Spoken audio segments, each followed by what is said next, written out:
when I just found your account, I just thought like I'm learning so much because there are Thank you. so That's many really things that kind. I never really thought about it. And I don't think that it's because I don't care, but it's just because maybe I was not paying that much attention, to those kind of things.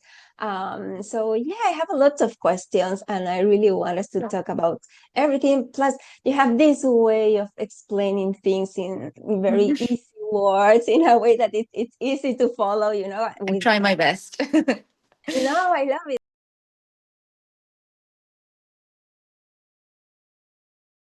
I'm Sivan. And so as Valeria was saying, I'm a content creator. My content is about sustainable travel in a way that so it's traveling in a way that supports the local community. So I call it kind of community tourism or community based travel. I don't do that as a full-time job. My full-time job is I'm a cancer biologist. So this is actually Oh, like a side job that I do. And yeah, and I've really enjoyed building my community over the last few years. I've gotten really serious about it, I guess, in the last year. I travel solo most of the time to places that are maybe less visited or have slightly less tourists than I guess the general places that people go to.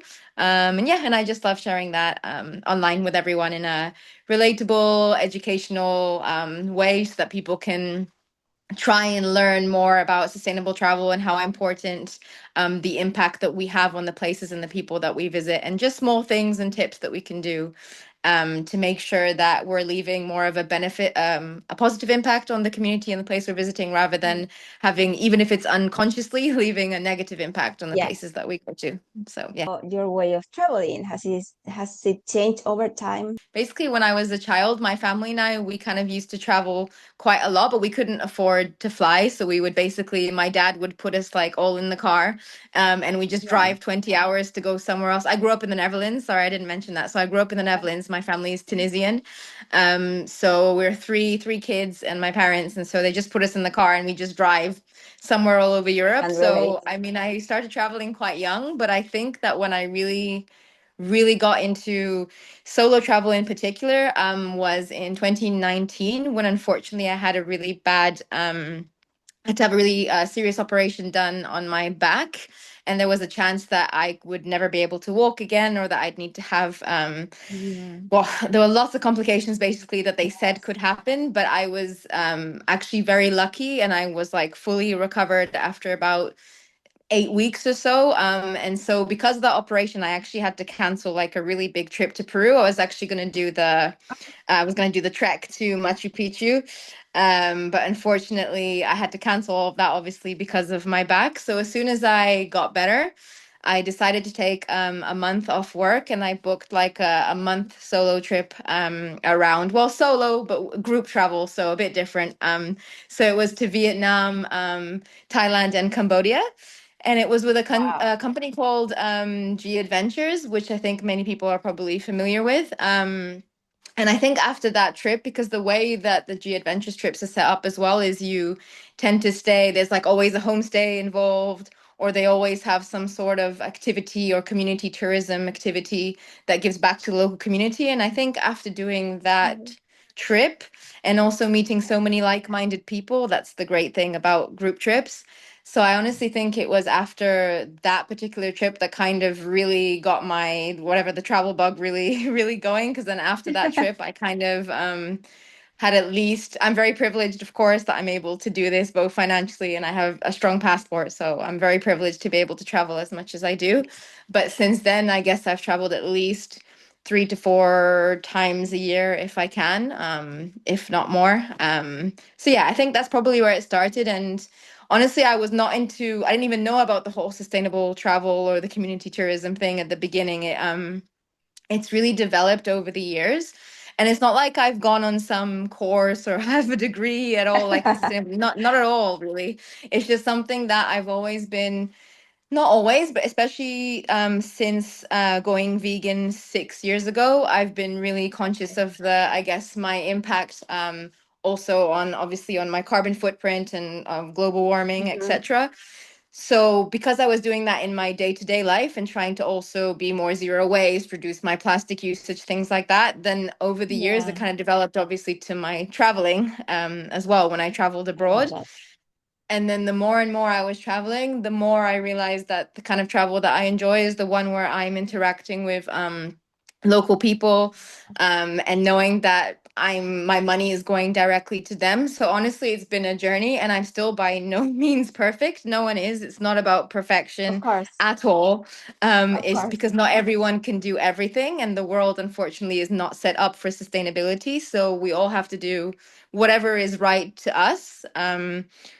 So yeah, I think it's really been a journey, and I think that's the case for everyone. Yeah, I think that's basically everything you asked. But if you have any further Yeah, like no, lead no, up no. questions, I let me love it. know. I love how you just connected dot by dot by dot and just Mm, like build the way you travel, like a little bit mhm, of this, a little bit of that, and this is what makes sense today. mhm, And I also like what you said, like it's not about being perfect, it's mm. about what the small things that we do to contribute to a change. Yeah, exactly. um you shared a post this past week that I loved it Hmm. so much. And I Thank you. want us to talk about it because Hmm. I'm going to share the link below so people can go, if they haven't seen it, they can go and know what I'm talking about. But you posted about cultural appreciation versus appropriation. Hmm. It was eye opening. Like maybe if you think about it, it should be obvious Hmm. what you said, but it is not because we are not just thinking when we are traveling. We are just so excited about having experiences that we don't really stop just a second to think what we are doing. Right. So I Yeah. would love if you can share a bit about that and why it's important actually to be a little bit more conscious Yeah, of. sure. So it's actually quite a complex topic, which is why the carousel post has so many slides, but I'll try and like narrow Yeah. it down. And honestly, it's a much more divisive topic than I thought it was going to be, because to me, I kind of thought it was a given for some of the things, but I understand how there can be nuance around it and that maybe different cultures or different countries see that differently. Because I have had like some comments where people say cultural appropriation is a Western idea. And perhaps that's the case, and maybe it's seen differently in different countries. But basically, to break it down, so when we travel, of course, we will encounter other cultures. And so when you appreciate a culture is when you're directly interacting with locals or learning about different cultural elements, asking questions, doing it in a respectful way. So really, it's like a cultural exchange as well that's going on when it comes to cultural appreciation. On the other Yeah. hand, when it comes to appropriation, whether it's intentional or not, I think it's mostly unintentional most of the time. Um, Yes. it's basically when you're like extracting from a culture. So you're, one example is, although this one apparently is quite divisive, is like when you go to a certain country and you think that their traditional like outfit is like really cute, and you want to like just take Yeah. photos of it, and you don't really understand the importance or the cultural significance behind it. So it really is just about respect and about understanding. But there's also like a darker side to it as well, because there's a real like power imbalance, because it's usually like a dominant culture that comes and extracts from a basically usually minor communities is not the term I was looking for, but basically minorities who have Yes. been discriminated against in the past. It's Yeah. really about a power imbalance, and it's basically when you're the worst part of it is basically when you're profiting from someone else's culture without giving them credit or without the money going Yeah. back to the local community. That's when it becomes really extractive, as opposed to just maybe doing it in a disrespectful way. And the reason that it's so important is because obviously you can harm people without even realize. And I'm sure that most people don't want to do that. And unfortunately, these communities are usually ones that are discriminated against. So you're actually taking money away from them rather than supporting them. And Yeah. it can add to stereotypes and discrimination and things like that. That's kind of the more darker side to it, I would say. But yeah, can Yeah. really be a fine line sometimes. So I understand why people might find it quite a Yeah. difficult topic.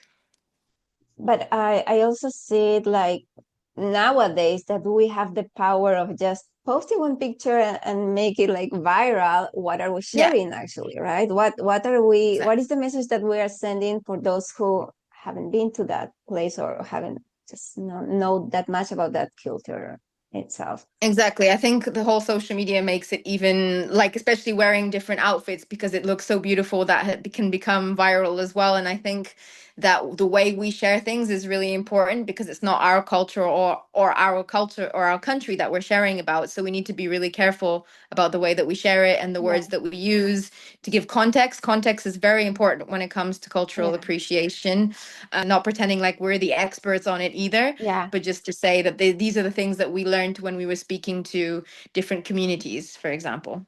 Um, Traveling to me has been like quite life-changing experience. And I think, let me know that this last place that you've been to was like very, very special for you.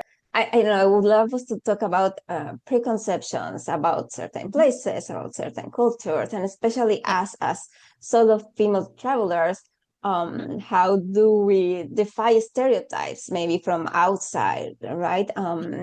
And how following our guts and our intuition, our curiosity can lead the journey on the experience too. Yeah, that's I a would great love question. to. So, basically, over the summer, I decided to take a 3 month sabbatical from work to travel solo around Eastern Africa. Um, and it's been like a dream of mine to travel for a long period of time, like basically my whole life. The most I traveled beforehand Yeah. was a month. But when I told people, especially my family, but also my colleagues, that I was going to these places solo as a woman, basically everyone was telling me that I was just crazy and that it's going to be so dangerous because basically the Yeah. first country I was starting with is Egypt. And as Yes. I'm sure you know, Egypt has unfortunately, I don't know, quite a bad rep when it comes to Yeah. safety, especially for women. Um, but then also certain African countries, because people have never been there, they will just assume that they're dangerous either based on what they've seen in the media or things that happened many, many years ago when Yes. there was like some sort of civil war or God knows what, but people are just not really up to date, and people who are maybe not Yeah. yeah, just not familiar with the actual context of what's going on. So I got a lot of that, especially my mom. She she was extremely Yeah. worried about this trip, which I can understand to a certain extent because Yes. obviously I'm It's not love. saying exactly. I'm not saying that traveling solo as a woman is easy or will you will never have problems. Of course not. No. Unfortunately, as women, we will always have a harder time than men doing the same thing. That's just the sad reality Yes. of the world. Um, but yeah, this trip honestly was just like the most amazing thing I've done, and I wish I could have stayed longer. But just to go back to Egypt, um I do want to say though that safety, and I have a post about this as well, but safety is very subjective and personal. So whereas it might feel safe for me, it doesn't mean that it will feel safe for other people. I do know women, unfortunately, who have had a bad time in certain places in Egypt, but I did Yeah. not have a bad time at all. The people were incredible. I loved my time there. I was there for more than 3 weeks, and didn't have any issues. But I would like to point out that as I'm Tunisian and I'm North African as well, that obviously it's easier for me to like blend in more. So safety has a lot to do with lots of different aspects, like the color of your skin, the For sure. culture, your sexual status, like all these things. So I do want to say that when it comes to safety, and maybe there's certain perceptions about different countries, but yeah, it's all a very personal experience. And the way that I tried to travel was I tried to avoid flying as much as I could because of the sustainability aspect, but Yes. also I tried to stay with locals and in at locally owned places as much as I could. And basically, I traveled overland for 5 days between Malawi and Rwanda. So from Rwanda to Malawi via Okay. Tanzania. And I was Yes. the only foreigner like in all of these buses because it went through like places that most people don't visit. And honestly, while it was exhausting, it was it was an amazing experience, and like the locals were so intrigued and would like ask me questions. And but Mm. honestly, I loved all the countries that I visited. So I went to Rwanda, and I also went to Malawi, which I know we're going to talk about in a bit. But Malawi is honestly an incredible place that almost no tourists go to.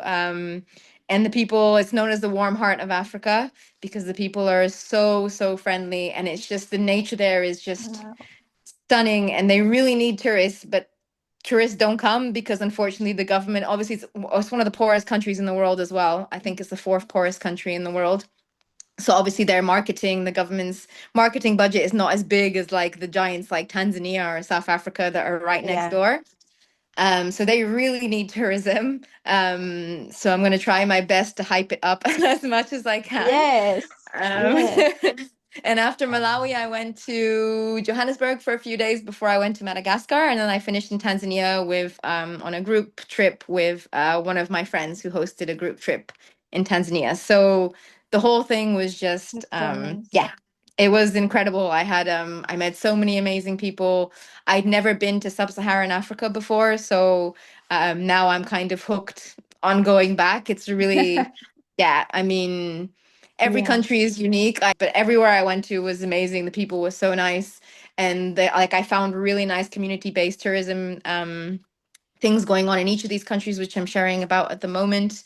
And honestly, they're way more sustainable than some of the things we do here in Europe. So it was a really, yeah, Sure. really interesting trip. And I'd recommend to anyone to travel solo if they can. Maybe not go straight into Yeah. maybe places where the infrastructure is not quite so built up for tourists. Maybe start Yeah. Yeah. somewhere a To little start. easier. But I'm obviously Yeah. quite experienced with solo travel. So yeah, so for me it was exhausting at times, but it was totally worth it. So yeah.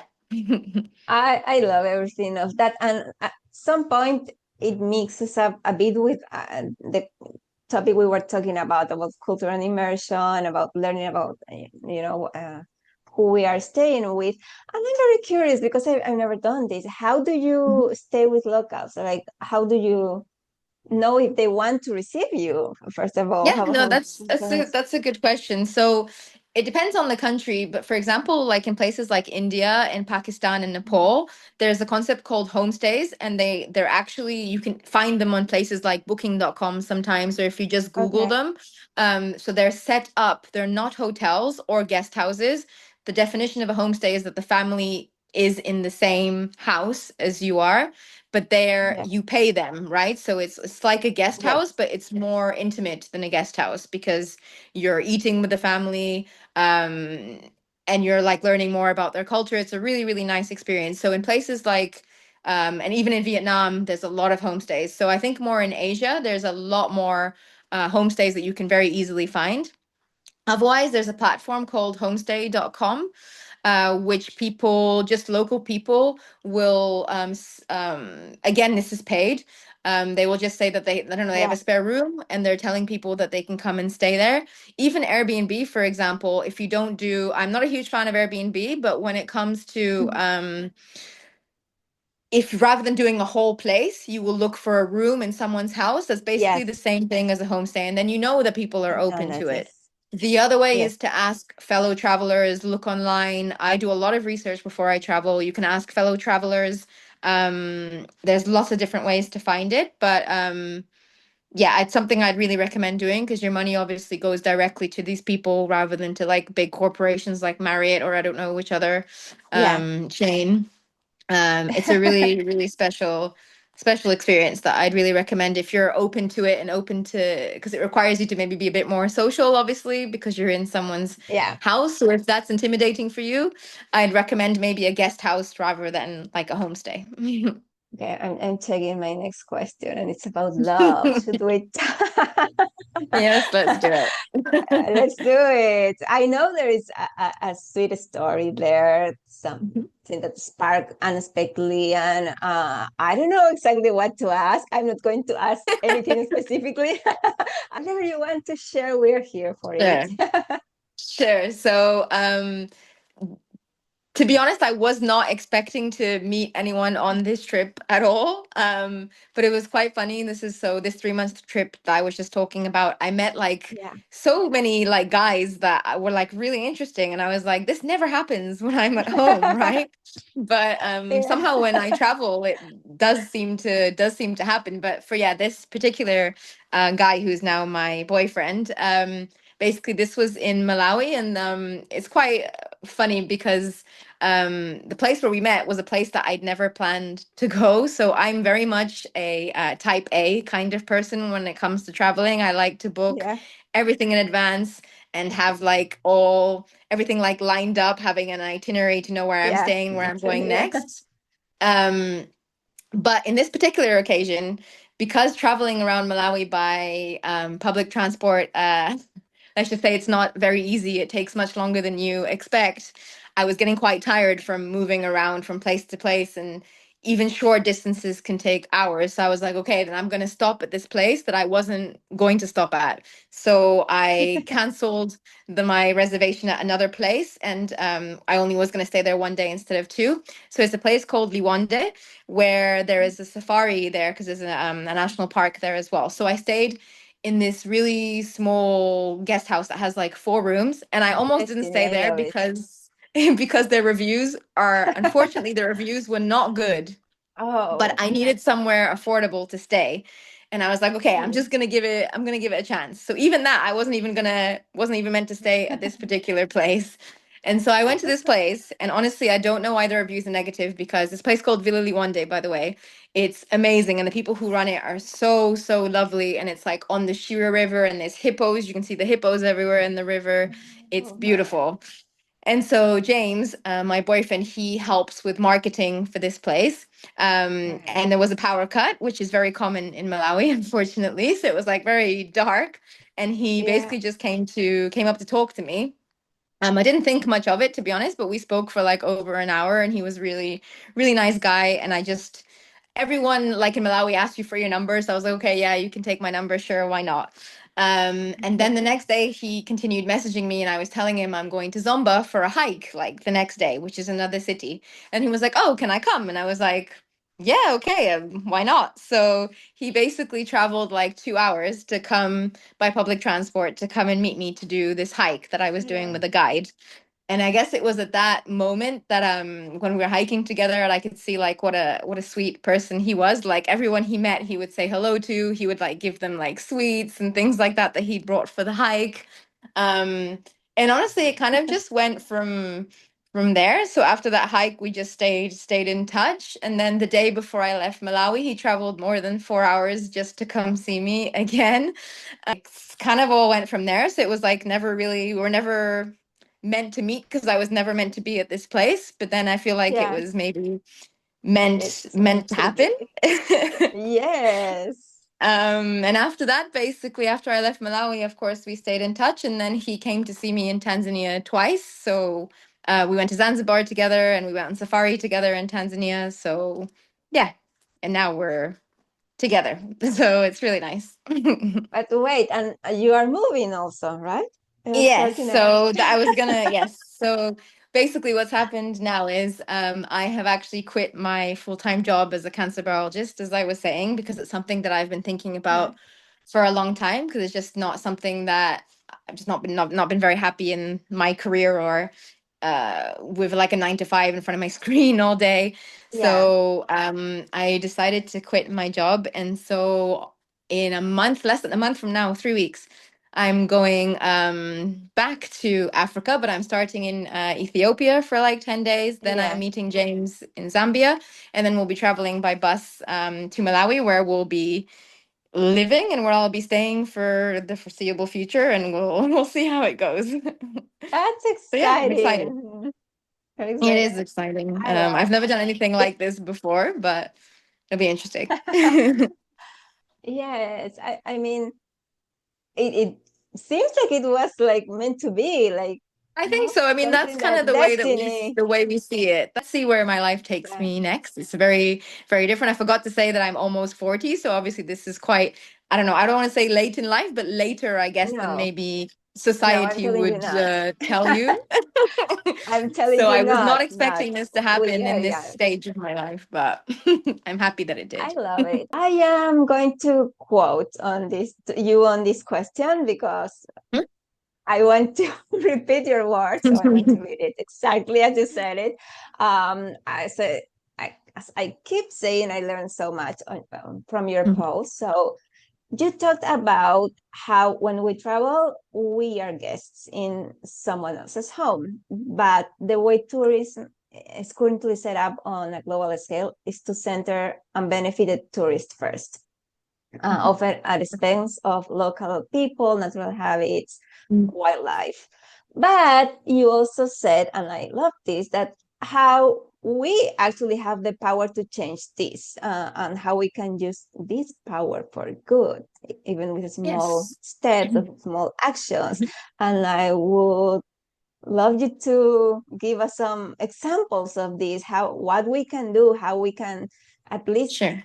in a small way do our best to make this better. Sure. So it kind of leads back to what I was saying before about being conscious and mindful of the impact that we have when we visit certain places. And I fully understand that people work, whatever, can work all year or years to go on holiday and they want to have a good time and relax. And I totally understand that.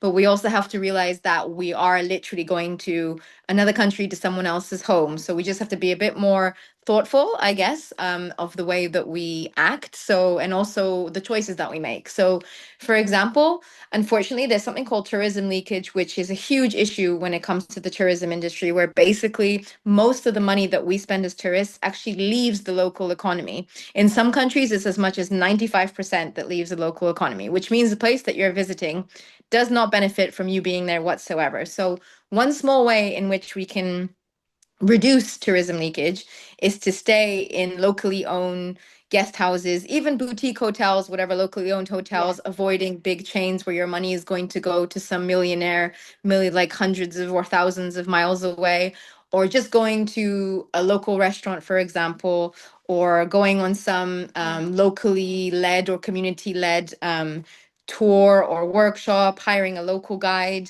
It's as simple as just making very small changes to the way that you travel, and also to act in a respectful way, but by maybe reading a bit about the culture or about the customs before you go, so that what you're doing is not offensive. The way that you dress, for example, in Muslim countries is very important. It can be seen as offensive. It's just all these small things that you can do that will just mean that you being there does not hinder the locals living there or have a negative impact on the environment, on the ecosystems, things like this. So it's just very small changes. And when it comes to the environment side, for example, it would be like maybe trying to limit the amount of plastic that you use by bringing a reusable bottle, a tote bag, very small things, a reusable coffee mug. When you interact with wildlife, to make sure to do it in an ethical way, which means hands off, no touching, no feeding. With elephants, it would be no bathing, nothing, completely hands off is the best way to have, is the only way to have an ethical wildlife encounter. But I would love to do the content creation maybe a bit more full time now that I will not have a full time job. So I'm trying to get more into that and to work more with local communities or local owned guest houses that kind of fit with my niche is what I really want to do. But also now moving to Malawi, I am considering hosting maybe a group trip because obviously my boyfriend's from there and I have a lot of Love that. contacts and so does he. Yes. And it's not something that's offered. There's not many group trips to Malawi out there. And if people feel uncomfortable traveling there solo or for the first time, so that's kind of an idea that my boyfriend and I have. We're also hoping, but this Like will that. be in the future, is to opening an eco lodge, so to have our own lodge that's sustainable with a permaculture garden, and lots of helping local communities, things like that. That's kind of the long-term plan for the next 5 or so years.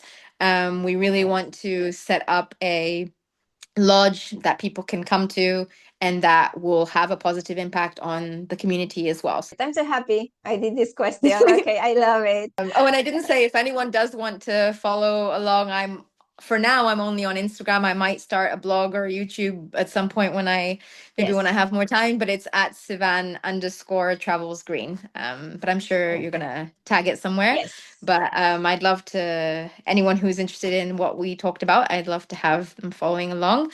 I have a really nice community, really nice people, so there's always great conversations that we have. So yeah, I'd love to have you. I love it. Thank you, thank you, thank you so, so much, No, thank you. for It was a really accepting interesting this. conversation.